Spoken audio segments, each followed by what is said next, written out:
Many of us are in that stage in our lives where you're at the point of almost giving up on people or giving up on that one person who keeps hurting you over and over. And so you've built up walls in your life, but there is something dangerous about building walls in your life. Because today, those walls you're building up are there to protect you from being hurt.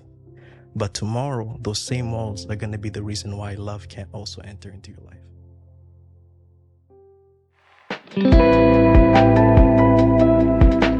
And it wasn't his real name, it wasn't his real information. He just made a personality on social media. It's a pleasure to be a part of this.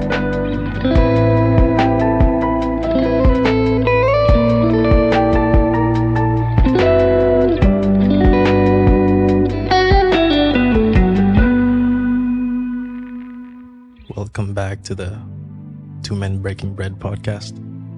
Today, unfortunately, it's not two men breaking bread. It's just me breaking bread with you, the listener. But it's always a pleasure to sit down and discuss. Today, I just felt like sitting down and speaking about some inspiration that I had on my heart this morning. We'll be back with the two men breaking bread, but for today, it's just going to be me and you.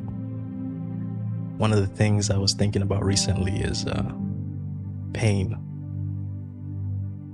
Pain, and nobody's a stranger to pain. If you're listening to this, you've gone through some sort of pain, whether it's physical pain, emotional pain, mental pain, whatever pain you can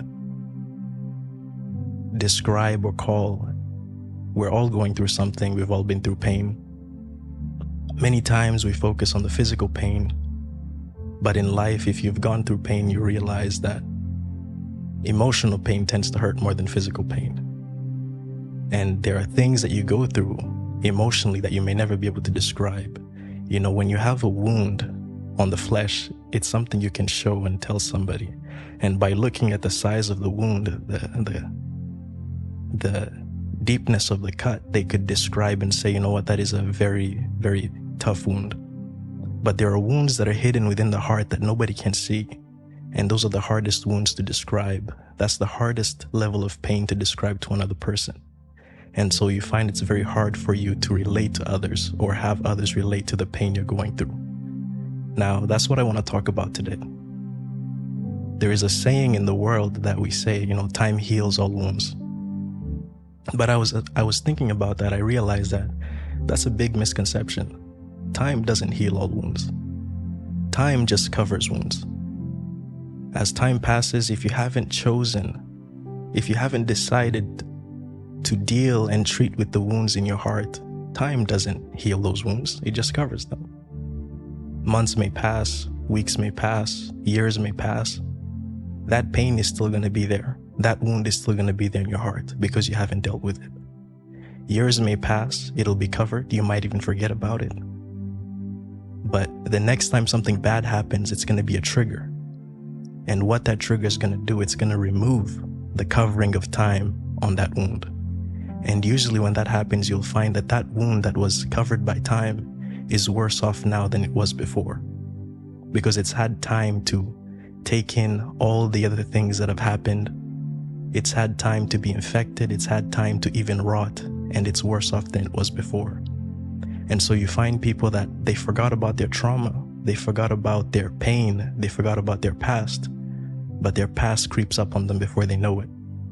They were able to sleep without any issues, but something happens and it brings back all these memories of what their life was like before. And it's a symptom of untreated wounds. Many of us today in society are walking around with untreated wounds.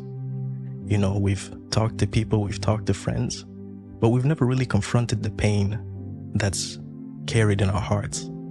Pain that maybe you're not even comfortable to share with your neighbor, with your brother, or even your partner. You might be in a relationship with a husband or with a wife, but you're going through some things in your heart that you don't even feel comfortable sharing with them. That's the pain I want to take a minute to talk about today.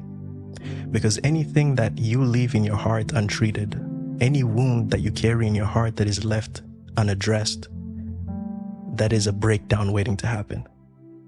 So a lot of people have breakdowns today, and we try to identify the cause as to, what happened this week that caused them to have a breakdown. What happened this month that caused them to have a breakdown. But maybe it's not what happened this week or what happened this month or even what happened this year. The breakdown, the source of that breakdown is something much further back, with the pain that they started dealing with from a long time ago that they never addressed. They just covered it with time. They covered it with friendships. They covered it with relationships. They tried to fill that emptiness they had with all these things that are superficial, but never really went to the root of the problem, the source of the pain. Now, that could be you. You could be walking around and there are things in your heart that even hearing me speak right now could be triggered. You could be thinking about those memories that you've pushed so far down you don't even want to bring back up. You don't even want to think about them. But today I want to encourage you to not run away from the pain. I want to encourage you to sit down and confront that pain. Anything that is not confronted is just waiting and waiting to stir up more trouble. And there is value in pain. We always like to think that pain is not necessary. But one of the things I've learned is pain helps us grow. Pain helps us see also the cracks in our buildings. Pain and suffering help us realize where we need to make adjustments. There is a saying that says, if you build a house and you put a roof over it, you would think that your house is great if it's sunny. If there's always sun, the weather is always great, you would think that you have a good roof over your head. But when rain falls, that's what reveals whether there's holes in your roof or not. Without rain, you can't tell whether the roof over your head is actually doing its job. It might cover you from the sun, but when the rain comes is when you find out if there's a leak in your roof or not. Think of pain like that roof over your life. Sometimes pain happens to us to help us identify where there are weaknesses, where there are holes, where there are gaps in our lives. Now that pain, if we address that pain, if we confront that pain, together with God, the master architect of our lives, we can identify where there are weaknesses in our lives. And together with Him, we can heal and recover from that pain and be stronger than where we were before the pain started. But many of us are not willing to sit down and really confront the pain of our past. We would rather hide away from the past, and it's understandable. There are things that some of you have gone through that I can't even begin to describe. There are some experiences that you just hear about and you think you're listening or hearing a movie, but this is the reality of somebody else's life. And I can't diminish your pain. Never let anybody diminish your pain. Only you know exactly what you're going through. And if you have the courage and the boldness to share what you're going through with someone else, never feel discouraged by what they might say about your pain. They might dismiss it, but you know the truth of your pain. And so my message for you today is, it's time to stop running away from the pain. It's time to sit down and deal and address with that pain that you've been experiencing. The worst kind of pain is emotional pain, especially when you've been hurt over and over and over and over. It builds up to the point where you feel so abandoned, you feel so alone, you start to build walls in your life. You've been hurt by so many people. Every time you let somebody in, they hurt you. Every time you let somebody in, they do the thing that you didn't want to happen to you. Many of us are in that stage in our lives where you're at the point of almost giving up on people, or giving up on that one person who keeps hurting you over and over. And so you've built up walls in your life, but there is something dangerous about building walls in your life. Because today, those walls you're building up are there to protect you from being hurt. But tomorrow, those same walls are going to be the reason why love can't also enter into your life. Because you're building up walls to protect you from hurting. But those walls also tomorrow become the jail cell that surrounds you. Love can't enter. Happiness can't enter. Joy can't enter. These are all things we don't think about in the moment because we're thinking about how can I protect my heart. But it's not just about protecting your heart. It's about opening up your heart also. Because there is no healing without dealing with the pain. So how are you going to begin to heal if you've put up walls already? So for many of us, we've put up walls, we've put up guards all around our hearts because we don't want people to hurt us. We don't want friends to disappoint us. We don't want loved ones to find us in our vulnerable moments. But in doing so, we've also created jail cells, we've also created prison bars all around us, and now love can't enter in. And that's where many of us are today. And so we have to be willing to let down these walls, because at some point, it's no longer about protecting your heart. It's no longer about protecting yourself. It's about opening up so that healing can find its place to you. God can't come in a place where he is not welcomed. Now the strange thing about the way God works, you might say you're disappointed in people and you've had enough of people, and so you're done with people. But then God says, you know what, I'm going to use people to actually help you heal. So if you've blocked off everybody, if you've put up your walls and you don't want to be vulnerable with anybody else, how is God going to get access to help you? The very same people perhaps that you don't want to be hurt by, maybe those are the same people that God is trying to use to teach you lessons in your life. But we have to be strong enough to say, you know what, I've been hurt. Maybe I've been hurt 100 times. Maybe I've been hurt 1,000 times. But it's worth me putting my walls down that extra one time, in case that extra one time is where my healing is going to come from. Healing doesn't happen in a moment. Healing is a process. But for healing to happen, we have to make a choice. I've often said, many of us didn't have a choice in the pain that happened to us. But all of us have a choice in the healing that happens to us. You may not have been the one who decided to be hurt. You were hurt incidentally, accidentally. But whether or not you will heal and recover from that hurting and that pain that you're feeling, it's going to be a choice that you're going to have to make. Now, strength isn't shown in how many walls you've built up to protect yourself. Strength is shown in how many walls you've brought down to allow yourself to be hurt, to risk yourself being hurt for the sake of also finding healing. If you're the person that is too afraid to let your walls down because you're afraid to get hurt, you're actually weaker than the other person who's willing to be vulnerable enough to put their walls down, risk getting hurt, but they realize that the reward will be better than the pain they're going through. As you hear that, you might be thinking, maybe that's me. I've been the person that's had my walls up for so long that I've blocked out healing. I just want to encourage you that it's never too late. If you're listening to this, it's a reminder that there is still time. God still has people he wants to use to get to you, to help you heal, to help you recover. Because the next step in your journey requires the healing that needs to happen right now. The missteps of yesterday, the mistakes of yesterday should not be a reason why you don't make a step forward tomorrow. And before you even think about tomorrow, think about today. There are steps you have to make forward. But you don't make one step forward looking backwards. That's dangerous. You have to make a conscious decision that it's time to heal from my pain. There is no magical time for healing. Many of us wait for the new year and say, you know what, I'm going to work on my trauma today. The best time to work on your trauma isn't tomorrow. The best time to work on yourself and your pain is today. Nobody else is interested in taking away your pain. Everybody's just trying to take away their own pain. As a result, you might be the victim in them trying to take away their pain. Some of us think that we can take away our pain by inflicting it upon others. But Jesus came on earth and showed us that pain is dealt with individually with Christ. Nobody else may be able to understand what you're going through, but Christ can understand. It's in the book of Hebrews. I believe it's Hebrews chapter 2, or chapter 1, one of those first few chapters. The Bible tells us that Jesus Christ is the greatest mediator because he was tempted in every way like we were tempted.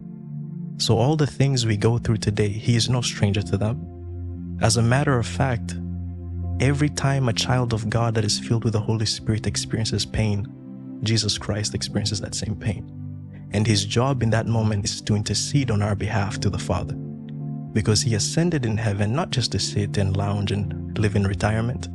He ascended in heaven and was placed on the right hand of God to continue to intercede on our behalf. So in the midst of your pain, there is somebody that's thinking about you. It might not be somebody you know, but somebody up there above knows exactly what you're going through. And they believe in you many more times than you believe in yourself. Now, for some of you, maybe that's all you needed to hear, that somebody believes in you, because maybe you've stopped believing in yourself. I also want to be that voice of encouragement and positivity today, to remind you that you can do this. Doesn't matter how much you've gone through.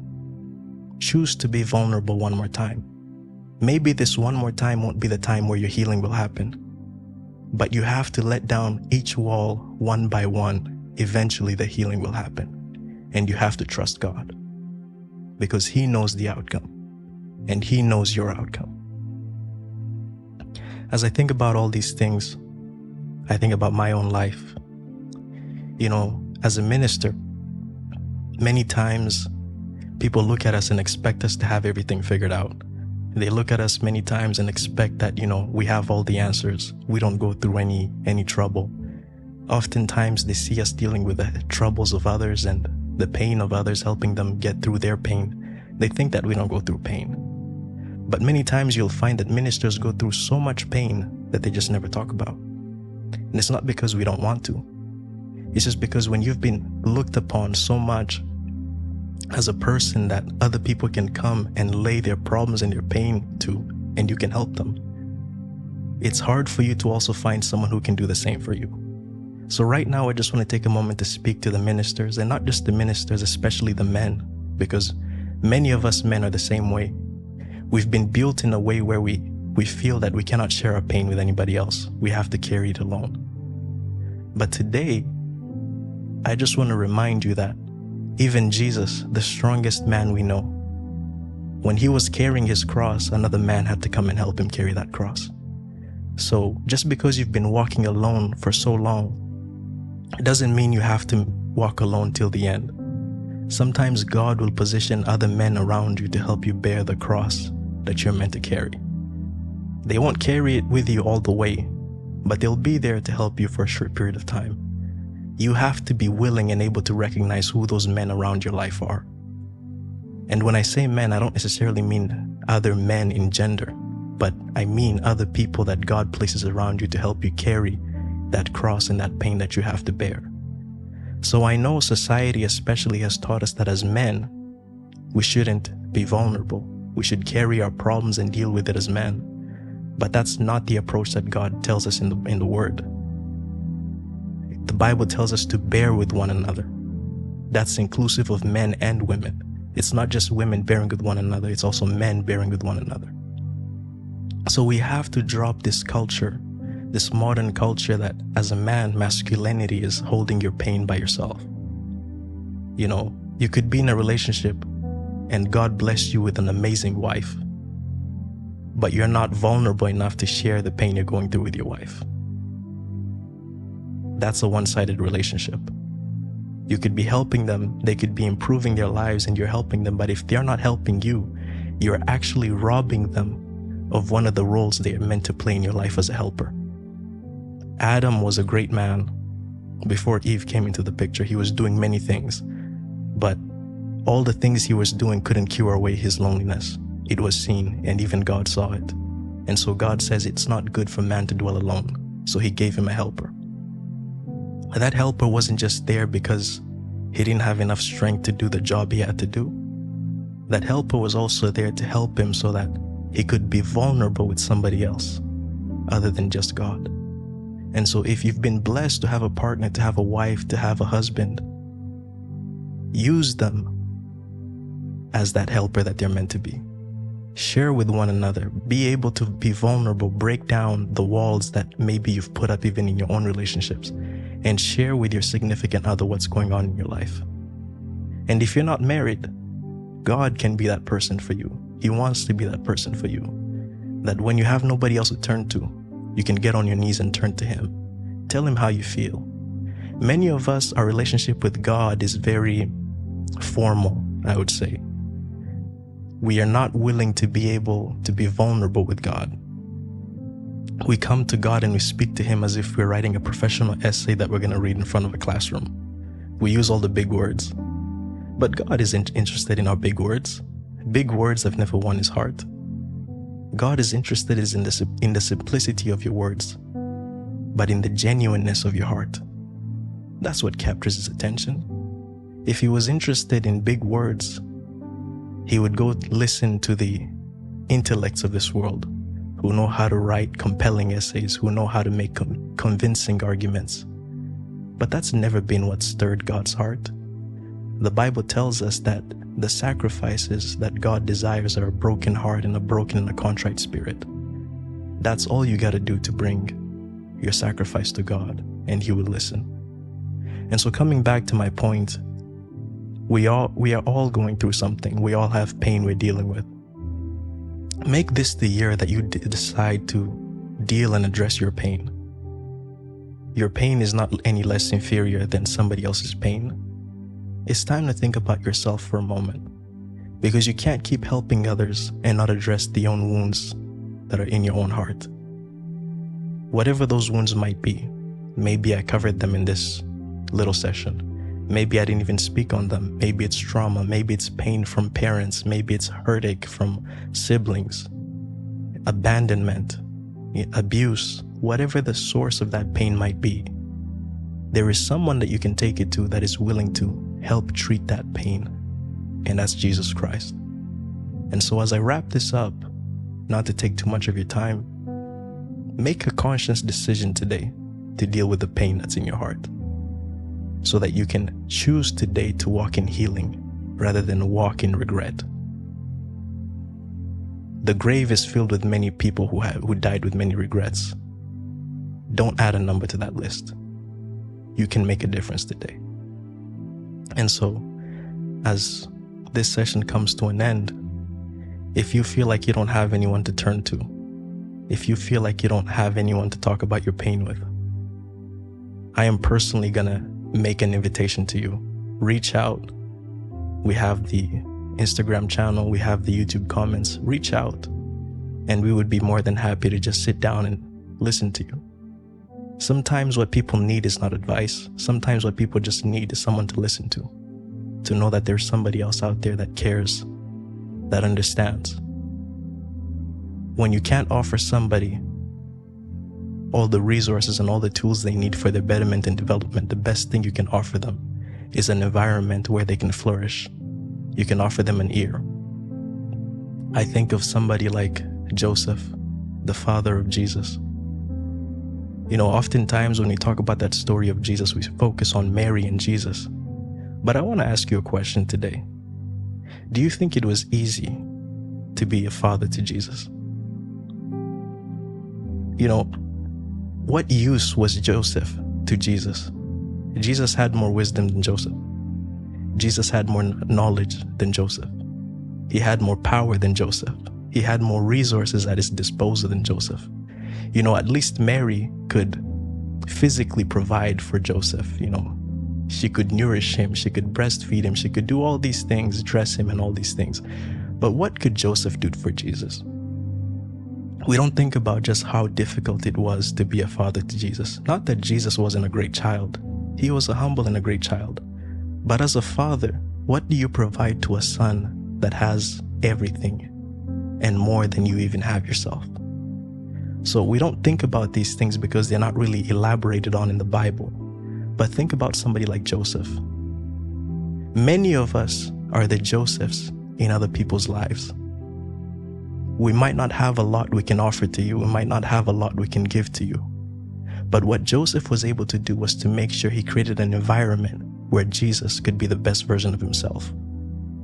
And we see that when the angel came to him and told him to leave where they were, because Herod at the time was planning to kill all the children, he took that seriously.